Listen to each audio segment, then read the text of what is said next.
हाँ चलो भाई, मैं आप लोगों के पास आ गया हूँ एक अपने जो मांग को लेकर के, जो डीपीआई में आए हैं डीएलएड अभ्यर्थी जो है, वो सब के क्या क्या मांगे हैं मैं आपके सामने यहाँ पर दिखाने वाला हूँ।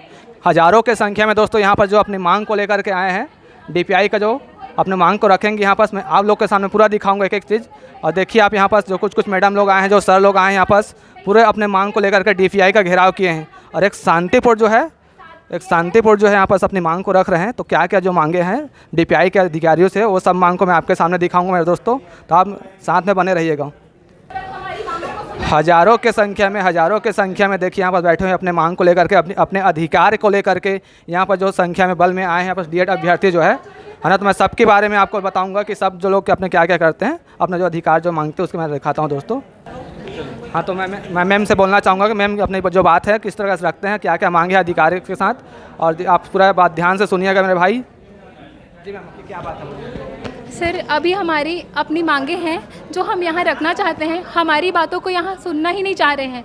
जब सुप्रीम कोर्ट ने ये निर्णय दिया है कि सिर्फ पीआरटी के लिए डीएलएड वाले ही पात्र हैं, हर राज्य ये मान चुकी है, तो फिर हमारे छत्तीसगढ़ को क्यों नहीं मानना सर? हम लोग भी तो बहुत दूर से आए हैं, अपने अधिकार के लिए आए हैं।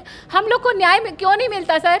क्यों हमेशा अन्याय होता है छत्तीसगढ़ में? जब से हमारा कोई सुनवाई ही नहीं हो रहा है, जब सुप्रीम कोर्ट ने ये बोल दिया है कि बीएड वाले अपात्र हैं, तो छत्तीसगढ़ में क्यों पात्र किया जा रहा है? और हमारी बातों को सुनने से आज हर कोई मना कर रहा है। क्यों नहीं सुन रहे हैं कि हमने भी 2 साल डीएलएड किया है सर, हम भी रोज कॉलेज गए हैं, हमने वो चीज़ की शिक्षा ली है, तो हम पढ़ाने की शिक्षा लिए हैं सर। हम लोग कोई फालतू के लिए यहाँ नहीं आए हैं। अगर सुप्रीम कोर्ट ने हमें हक दिया है तो छत्तीसगढ़ सरकार को क्यों ये सुनाई नहीं देता? क्यों नहीं देता? वो मैं मानती हूँ कि वो बीएड वाले लोग एग्ज़ाम दिए थे, हर कुछ किए थे, लेकिन वो पात्र तो हम हैं ना सर। पहला हक तो हमारा है ना, हमने उस चीज़ की शिक्षा ली है। हम भी 2018 से लड़ रहे हैं, ये तो नहीं है कि हम लोग 2-4 महीने से लड़ रहे हैं। हमने भी 2018 से केस फाइल किया था, तो अभी रिजल्ट आया, तो अगर बाद में रिजल्ट आएगा तो हमारे लिए भी तो ये अन्याय होगा ना सर। हमको भी तो नौकरी चाहिए, हम जिसके हकदार हैं क्या वो भी हम नहीं मान सकते? हमारी बातों को क्यों नहीं सुना जा रहा है सर? बस मैं यही कहना चाहती हूँ कि हम समस्त डीएलएडधारी अपने मांगों के लिए हमसे जितना हो सकेगा हम वो ज़रूर करेंगे। हम यहीं रहेंगे, हम कहीं नहीं जाएंगे। हम 3 दिन क्या 4 दिन हफ्ते तक यहीं रहेंगे, लेकिन हम लोग कहीं नहीं जाएंगे। डीएड संघ जिंदाबाद। मैम ने बहुत अच्छी तरीक़ा से अपने बात को रखा है, पूरा अपने मांग को लेकर के रखा है एक शांतिपूर्ण तरीके से। मैं और एक सर से बात करने जा रहा हूं, जिसमें अपने सर जो है अपनी बात को अच्छे से रखेंगे कि क्या क्या मांग है विभाग से और क्या क्या जो बात हुई आज इसके बारे में पूरा डिटेल से बताएंगे सर। 11 अगस्त 2023 को जो हमारा एक केस चल रहा था सुप्रीम कोर्ट में, 2018 को एक नया एनसीईटी के द्वारा एक नया गजट लाया गया। रिकॉर्डिंग कर रहे हैं। 11 अगस्त 2023 को साफ साफ सुप्रीम कोर्ट का यह जजमेंट है कि पीआरटी में बीएड जो अभ्यर्थी जो है अमान्य है, अयोग्य है, क्योंकि प्राइमरी शिक्षक जो ट्रेनिंग ग्रहण करते हैं डिप्लोमा, उसमें छोटे बच्चों को पढ़ाने का अलग ही उनका कोर्स होता है, जिसको प्राइमरी डीएड वाले ही करते हैं। तो इस मांग के तहत क्वालिटी शिक्षा के तहत सुप्रीम कोर्ट द्वारा फैसला आया गया कि आप बीएड को पीआरटी से बाहर किया जाए। यह फैसला हम लोग हाई कोर्ट में चूँकि हमारे यहाँ भर्ती चल रहा है, तो हम लोग यह फैसला लेकर गए हाई कोर्ट में फैसला आता है कि यहाँ किसी प्रकार की भर्ती ना किया जाए। यह हमारा पहला सुनवाई होता है, लेकिन राज्य सरकार के द्वारा वकील खड़ा किया जाता है और उनसे बुलवाया जाता है कि हम डीएड वाले से को बाहर करके पूरा भर्ती लेंगे, बीएड को बाहर करके पूरा भर्ती लेंगे, केवल डीएड को करेंगे, भर्ती प्रक्रिया में शामिल करेंगे।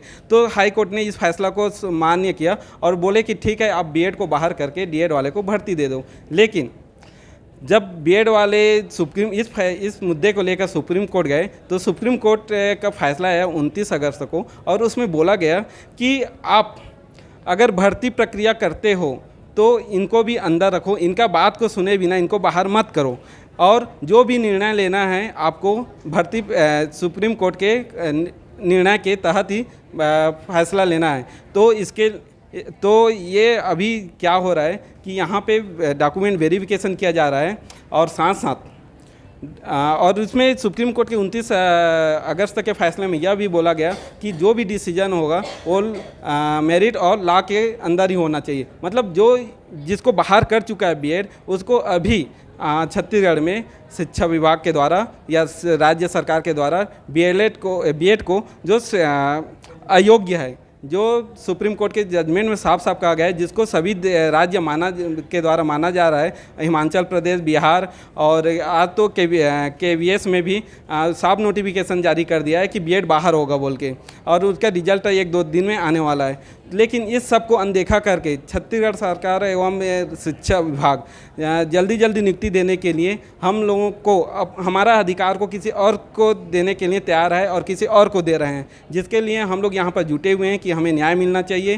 क्योंकि बीएड प्राइमरी टीचर में केवल और केवल डीएड वाले ही पात्र हैं, ये सभी राज्यों ने मानना चालू कर दिया है, मान रहे हैं, और सुप्रीम कोर्ट का साफ इंस्ट्रक्शन है, इसको फॉलो नहीं कर रहे हैं। हम लोगों का यही रिक्वेस्ट है कि आप भर्ती प्रक्रिया कर रहे हैं तो ठीक है, भर्ती प्रक्रिया कीजिए, नियुक्ति देना है तो ठीक है दीजिए, लेकिन आप यहाँ भर्ती प्रक्रिया जो है बीएड के जो पोस्ट है उनको रिजर्व करके डीएड वाले को ही ज्वाइनिंग दीजिए। अगर जैसे जिसके फैसला में आएगा जिसके पक्ष में आएगा उसके हिसाब से आप आगे बढ़िए। यही हम सब रिक्वेस्ट लेकर यहाँ पे आए हुए हैं। सर विभाग से आप कुछ बात किए, सर विभाग वाले कुछ जानकारी दी है सर इस मैटर में आपसे? इस मैटर में हम लोग विभाग से बात किए, उप संचालक महोदय जी से मिले, उनका कहना है कि हम नहीं रुकने वाले, भर्ती प्रक्रिया आगे बढ़ाएंगे और नियुक्ति भी देंगे।